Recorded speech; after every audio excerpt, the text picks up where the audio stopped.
Hello, good day and welcome. I'll be answering JAMB 2012 Mathematics Past Question 31. The locus of a point equidistant from the intersection of line 3x minus 7y plus 7 equals to 0 and 4x minus 6y plus 1 equals to 0 is A. Line parallel to 7x plus 13y plus 8 equals to 0, B.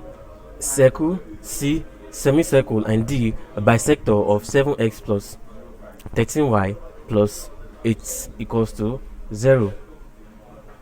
Now, looking at this question here, the question says that the locus of a point equidistance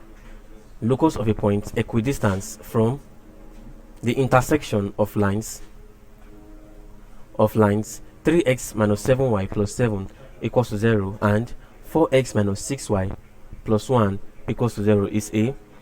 Now, looking at this, the locus of a point equidistance from this intersection, in which the point of intersection is at the center, is the circle.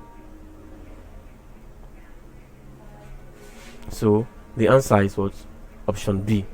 The locus of this point equidistant from what? The intersection of these lines.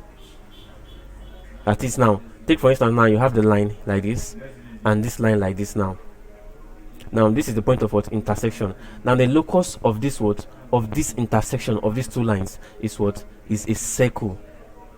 A circle. That is the locus of this point, and that is what? Option B. Thank you and God bless you. Ensure to subscribe to the channel for more videos in past question.